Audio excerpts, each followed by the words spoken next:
top players going for this. I see just one game. I think Raja Harshit did this in 2017. All right, so he played bishop g6. A bit surprising.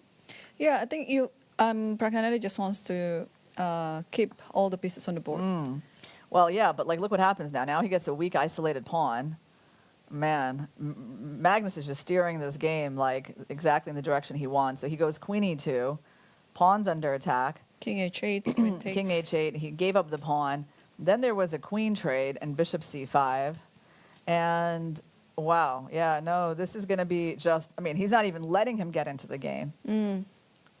I mean, he's like, okay. I give you my pawn back. Yeah, I give you the pawn back. Like, he's not even interested, like, I mean, in trying to keep this extra pawn. He's like, I mean, obviously there are tactics. So Pragg does have compensation, but just bishop e3, and it's like, you got to trade pieces. They made a trade.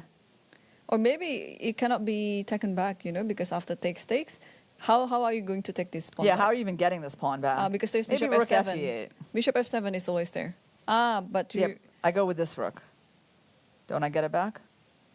Or do you get your rook to the 7th? Oh, you mean you want to take...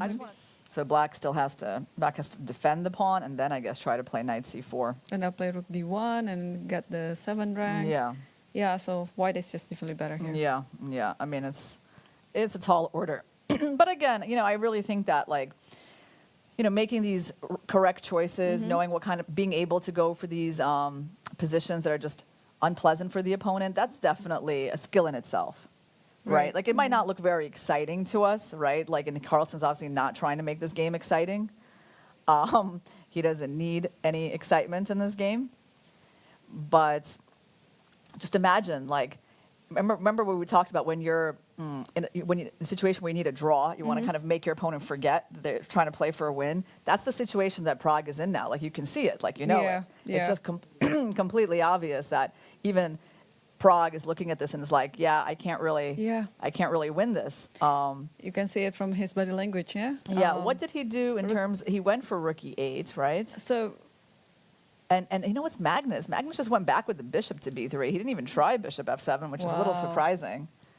Okay, but his move is fine because he just controls the knight, right? He's just trading and trading everything, and making a chess game not be exciting when you don't need it to be exciting is still a skill. Yes.